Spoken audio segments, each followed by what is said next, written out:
Ram Charan latest look ఇప్పుడు social మీడియాను ఊపేస్తుంది. ప్రస్తుతం బుచ్చిబాబు సాన్ డైరెక్షన్ లో భారీ సినిమా చేస్తున్నాడు. గేమ్ చేంజర్ లాంటి సినిమా తర్వాత పూర్తిగా స్పోర్ట్స్ బ్యాక్డ్రాప్ లో చేస్తున్న మూవీ ఇది. దీనికోసం రామ్ చరణ్ తన లుక్ ను కూడా మార్చేసుకున్నాడు. ప్రస్తుతం ఆయన లుక్ ను చూస్తుంటే రంగస్థలంలో రామ్ చరణ్ లాగా కనిపిస్తున్నాడు. గడ్డం మీసాలతో ఊరమాసగా కనిపిస్తున్నాడు. ప్రస్తుతం మూవీ షూటింగ్ శరవేగంగా సాగుతుంది. ఇప్పటికే పావు వంతు షూటింగ్ కంప్లీట్ అయిపోయినట్లు తెలుస్తోంది. ఇక తాజాగా రామ్ చరణ్ బేగంపేట్ ఎయిర్పోర్ట్ కు వచ్చాడు. White colour shirt jeans pant వేసుకున్నాడు. గాగల్స్ పెట్టుకొని చాలా స్టైలిష్ లుక్ లో కనిపిస్తున్నాడు.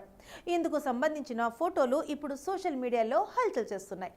మాస్ స్టైల్ కలిపితే ఇలాగే ఉంటుందంటూ ఆయన అభిమానులు కామెంట్స్ పెడుతున్నారు. రామ్ చరణ్ ఎక్కడికో వెళ్తున్నాడన్నది తెలియరాలేదు, కానీ మూవీ షూటింగ్ కోసమే వెళ్తున్నాడనే వార్తలు వినిపిస్తున్నాయి. ప్రస్తుతం రామ్ చరణ్ మరో సినిమాను లైన్లో పెట్టే పనుల్లో బిజీగా ఉన్నాడని తెలుస్తుంది. డార్లింగ్ ఫ్యాన్స్ కు మెంటల్ ఎక్కిపోయే న్యూస్ ఇది. బాహుబలి 1 రీ రిలీజ్కు రెడీ అవుతుంది. ఆ నడుమ రీ రిలీజ్లకు పెద్దగా ఆదరణ దక్కట్లేదనే వాదన వినిపించింది. కానీ సీతమ్మ వాకిట్లో సిరిమల్లె చెట్టు సినిమాతో ఆ ట్రెండ్ మళ్ళీ ఊపందుకుంది. పైగా మొన్న సల్లార్ 1 రీ రిలీజ్కు ఆడియన్స్ అడ్వాన్స్ బుకింగ్స్ వారం నుంచే దుమ్ములేపాయి. ఏడాది కూడా కాకముందే సల్లార్కు ఇంత క్రేజ్ ఏంట్రా అని అంతా షాక్ అయ్యారు. అలాంటిది ఇప్పుడు ఏకంగా బాహుబలి 1 రీ రిలీజ్ అయితే ఆ ఊచకోత మాటల్లో చెప్పడం కష్టమే. ఇండియన్ సినిమా చరిత్రను తిరగరాసిన మూవీ ఇది. జక్కన్న సత్తా ఏంటో ప్రపంచానికి చూపించిన సినిమా. ప్రభాస్ను ఇండియన్ అగ్రహీరోగా నిలబెట్టింది.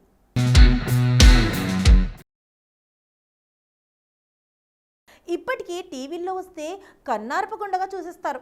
అలాంటి సినిమా థియేటర్లోకి వస్తే ఇంకెలా ఉంటుందో కదా. ఇదే విషయాన్ని సోషల్ మీడియాలో పదే అడగ్గా ఎటకేలకు నిర్మాత శోభు యార్లగడ్డ స్పందించారు. ఈ ఏడాదిలోనే బాహుబలి 1, బాహుబలి 2ను రిలీజ్ చేయనున్నట్లు చెప్పేశారు. బాహుబలి 1 వచ్చి జూలై నాటికి 10 ఏళ్లు పూర్తవుతున్న సందర్భంగా అప్పుడే రీ రిలీజ్ చేయాలని ప్లాన్ చేసుకుంటున్నారట. త్వరలోనే అధికారికంగా ప్రకటించే అవకాశం కూడా ఉందని చెబుతున్నారు. ఇది గనక రీ రిలీజ్ అయితే ఇప్పటి వరకు ఉన్న పాన్ ఇండియా సినిమా రికార్డులన్నింటినీ బద్దలైపోతాయనేసి కామెంట్లు పెడుతున్నారు డార్లింగ్ ఫ్యాన్స్. మలయాళ సూపర్ స్టార్ మోహన్ లాల్ నటిస్తున్న latest movie L2 Empuraan. Prithviraj Sukumar డైరెక్షన్లో వస్తున్న ఈ సినిమాపై మంచి అంచనాలు ఉన్నాయి. దీన్ని లూసిఫర్ సీక్వెల్గా రూపొందించారు. జనవరిలో రిలీజ్ అయిన టీజర్ కూడా మంచి రెస్పాన్స్ తెచ్చుకుంది. ఇక ఈ సినిమాను మలయాళంతో పాటు ఇటు తెలుగులో కూడా ఒకే రోజు రిలీజ్ చేస్తున్నారు మేకర్స్. మురళీ గోపి కథ అందించగా ఈ మూవీని Lyca productions, Aashirvad cinemas, Sree Gokulam movies బ్యానర్లపై సుభాష్ కరణ్, ఆంటనీ పెరుంబర్, గోకులం గోపాలన్ సంయుక్తంగా నిర్మించారు.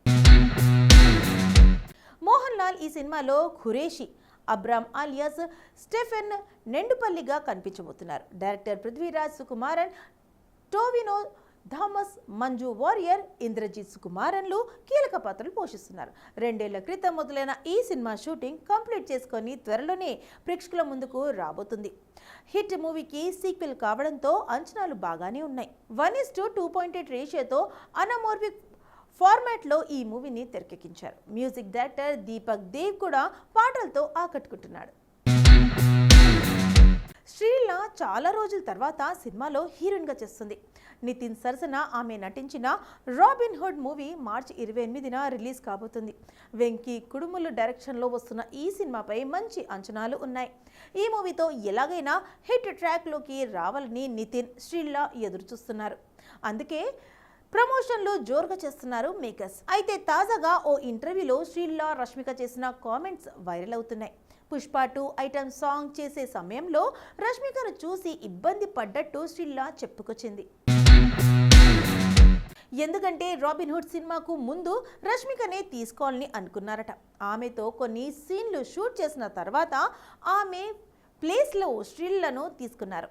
ఆ టైంలోనే పుష్ప 2 ఐటమ్ సాంగ్ను చేస్తున్నానని, అప్పుడు రష్మికతో మాట్లాడాలి అంటే కాస్త ఇబ్బంది పడ్డానని శ్రీలీల చెప్పుకొచ్చింది. కానీ డేట్స్ కుదరక తానే సినిమా నుంచి తప్పుకున్నట్టు రష్మిక తర్వాత చెప్పడంతో ఊపిరి పీల్చుకున్నానని శ్రీలీల క్లారిటీ ఇచ్చింది. ఆ తర్వాత తాను రష్మిక నుంచి మంచి ఫ్రెండ్స్ అయ్యామని వివరించింది. రాబిన్ హుడ్లో తన క్యారెక్టర్ అందరికీ గుర్తుండిపోతుందంటూ తెలిపింది ఈ అందాల భామ. ఈ సినిమా హిట్ అయితే శ్రీలకు మళ్ళీ అవకాశాలు పెరిగే ఛాన్స్ ఉంది. వరుస ఫ్లాపుల తర్వాత ఆమె నుంచి వస్తున్న మూవీ ఇది.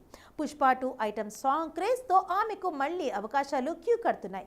మరి రాబిన్ హుడ్ ఆమె కెరియర్లను నిలబెడుతుందా లేదా అనేది చూడాలి. అమరంతో 300 కోట్ల క్లబ్లో ఫస్ట్ టైం అడుగుపెట్టిన శివకార్తికేయన్ ఆ వెంటనే సుధా కొంగరతో పరాశక్తి సినిమాను పట్టాలెక్కించాడు. సోసురారై పోట్రుతో తెచ్చుకున్న గుర్తింపు మొత్తం దీన్ని రీమేక్ సరిపరాతో పోగొట్టుకున్నట్లయింది. దీంతో అర్జెంటుగా ఆమెకు హిట్ అవసరం. అందుకే పరాశక్తిని అత్యంత ప్రతిష్టాత్మకంగా తీసుకువస్తుంది సుధా. పరాశక్తితో కాలీవుడ్ ఎంట్రీ ఇస్తుంది టాలీవుడ్ ముద్దుగుమ్మ శ్రీలీల. ఫస్ట్ టైం శివతో జోడి కడుతుంది.